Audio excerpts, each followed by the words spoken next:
வணக்கம் அன்பர்களே. உங்கள் அன்பன் விடியல் குகன் பேசுகிறேன். காமராஜர் அவர்கள் தமிழகத்தில் முதலமைச்சராக இருந்த காலகட்டத்தில் நிறைய அணைகளை கட்டினார், நிறைய தொழிற்சாலைகளை திறந்து வைத்தார், நிறைய கல்வி நிலையங்களை ஏற்படுத்தினார். கல்வி நிலையங்களில் மதிய உணவு திட்டத்தை நடைமுறைப்படுத்தினார். மாநிலத்தின் உள்கட்டமைப்புகளை வலுப்படுத்தினார். அதோடு நேர்மையின் சின்னமாக விளங்கினார்.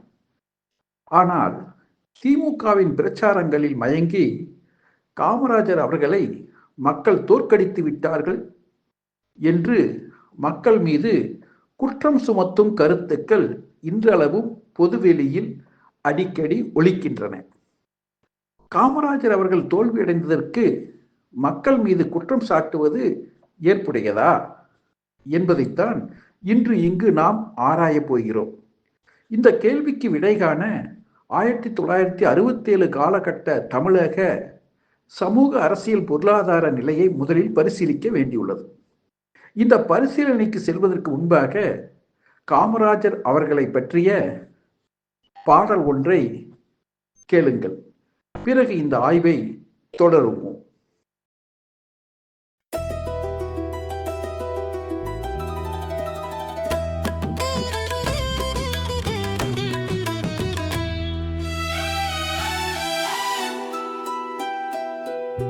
சொத்து சுகம் நாடார், சொந்தங்களை நாடார், பொன் என்று நாடார், பொருளும் நாடார், தான் பெற்ற அன்னையையும் நாடார், எந்த ஆசைகளையும் நாடார்.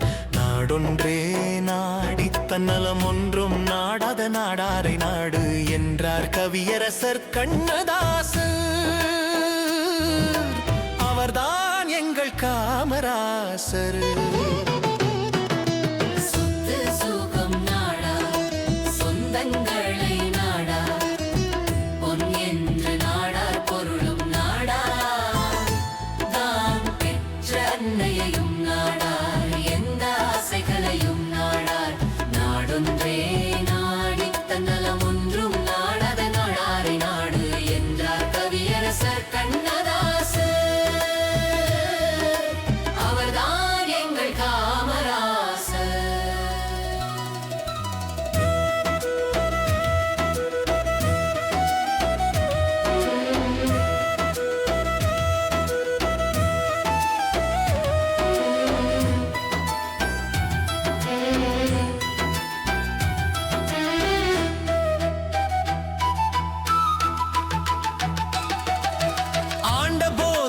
தலைக்கணம் மாண்ட போது இல்லை மடிக்கணம், அரசியலுக்கே ஓர் இலக்கணம். அவர்தான் காமராஜர் என்ற மகா கணம். ஆண்ட போது இல்லை தலைக்கணம், மாண்ட போது இல்லை மடிக்கணம், அரசியலுக்கே ஓர் இலக்கணம். அவர்தான் காமராஜர் என்ற மகா கணம். சொத்து சுகம் நாடார், சொந்தங்களை நாடார், பொன் என்று நாடார், பொருளும் நாடார், தான் பெற்ற அன்னையையும் நாடார், எந்த ஆசைகளையும் நாடார். நாடொன்றே நாடி தன்னலம் ஒன்றும் நாடாத நாடாரை நாடு என்றார் கவியரசர் கண்ணதாசன். அவர்தான் எங்கள் காமராசர்.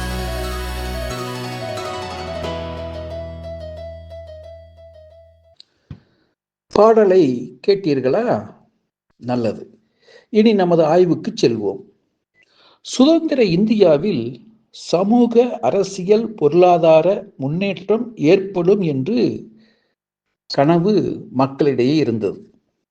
ஆனால் சுதந்திர போராட்ட உணர்வுகள் குறைந்த அடுத்த தலைமுறை உருவாகத் தொடங்கிய 1960 காலகட்டங்களில் மக்கள் எதிர்பார்த்த அளவிலான மாற்றங்கள் நடைபெறவில்லை என்பதை மக்கள் உணரத் தொடங்கினார்கள்.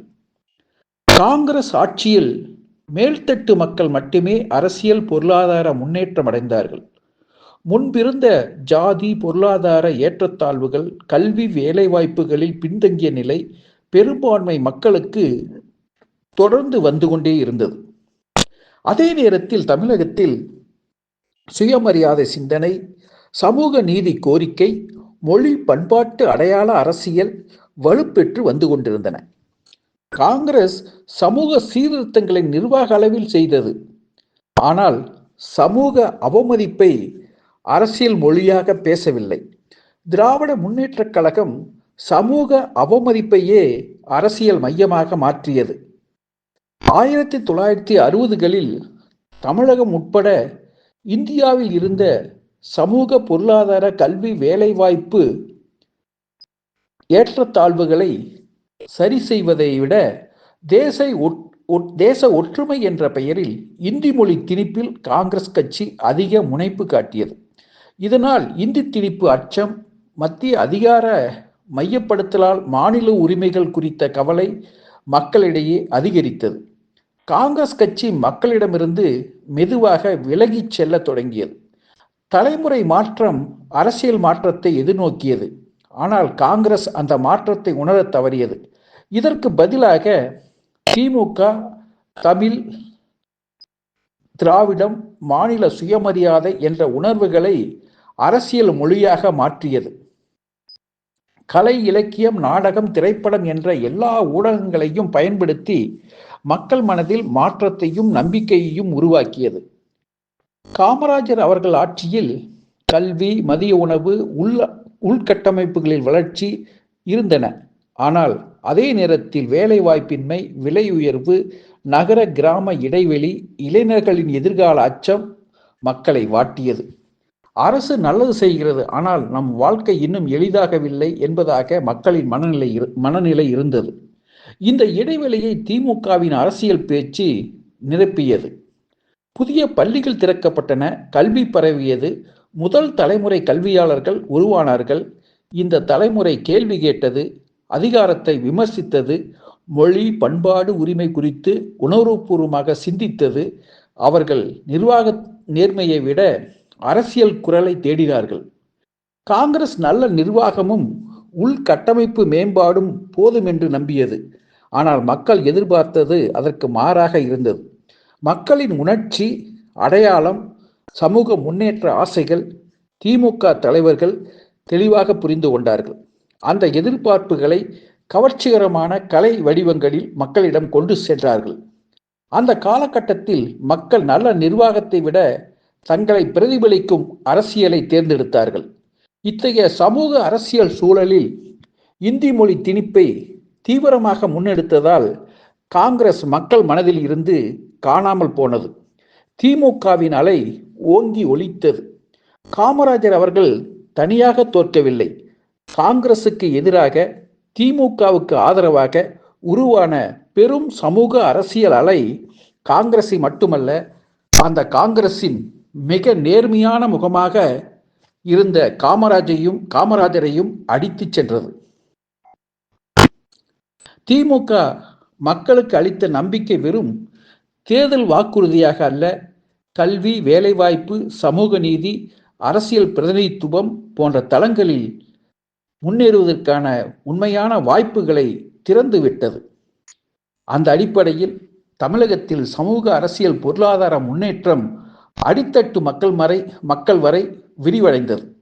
திமுக ஆட்சியினால் தங்கள் வாழ்க்கையில் ஏற்பட்ட முன்னேற்றங்களை தமிழக மக்கள் கண்கூடாகவே அனுபவித்துள்ளனர். கல்வியில், வேலை வாய்ப்புகளில், சமூக மரியாதையில் தங்களுக்கு ஏற்பட்ட அந்த மாற்றத்தை மக்கள் நன்கு உணர்ந்து உள்ளார்கள். அதனால் ஏற்பட்டுள்ள நன்றி உணர்வு இன்றளவும் மக்களின் உணர்வுகளில் ஆழமாக நிலைத்திருக்கிறது. இதுவே திராவிட கட்சிகளின் நீடித்த வெற்றியின் உண்மையான அடிப்படையாக உள்ளது. இந்த உண்மையை கணக்கில் கொள்ளாத, திராவிட உணர்வுகளை பிரதிபலிக்காத எந்த அரசியலும் தமிழகத்தில் வெற்றி பெறும் என்று எதிர்பார்ப்பது வெறும் கனவுதான். தமிழகத்தில் திரு பக்தோச்சலம் அவர்களும் ஒன்றியத்தில் திரு லால் பகதூர் சாஸ்திரி அவர்களும் 1965 காலகட்டத்தில் இந்தி திணிப்பில் தீவிரம் காட்டிய நிலையில் திரு காமராஜர் அவர்கள் காங்கிரஸ் கட்சி தேசிய தலைவராக இருந்த போதிலும் இந்தியை இந்தியா முழுவதும் தேசிய மற்றும் அலுவல் மொழியாக ஆக்கப்பட வேண்டும் என்பது காங்கிரசின் கொள்கையாக இருந்ததால் அதனை நிறைவேற்றக்கூடிய காங்கிரஸ் ஆட்சியின் அதிகாரத்தில் தலையிட முடியாதவராகவே அவர் இருந்தார். அதுதான் அவருடைய தோல்விக்கான காரணம் எனலாம். 1967 காங்கிரஸ் ஓட்டை படகாக இருந்தது. அந்த படகில் துடுப்பை தவறவிட்ட படகோட்டியாக காமராஜர் அவர்கள் இருந்தார். படகு கவிழ்ந்த போது அவர் மட்டும் என்ன செய்வார்? 1967 தேர்தலில் காமராஜர் அவர்கள் தோல்வி அடைந்தது ஒரு தனி நபரின் வீழ்ச்சி அல்ல, அது அந்த காலகட்டத்தின் அரசியல் திருப்பம். அது காமராஜரின் தோல்வி அல்ல, ஒட்டுமொத்த காங்கிரசின் தோல்வியே. அந்த தோல்விக்கு மக்கள் மீது பழி சுமத்தலாமா? காமராஜர் அவர்களை மக்கள் தோற்கடித்தார்களா என்ற கேள்விக்கான விடை இதுதான். மக்கள் தோற்கடிக்கவில்லை. காங்கிரஸ் கட்சி மக்களின் ஆசை அபிலாசைகளை புரிந்து கொள்ள தவறி, மக்கள் கனவுகளை நிறைவேற்ற தவறி தானாகவே தோல்வியை வரவழைத்து கொண்டது என்றுதான் சொல்ல வேண்டும்.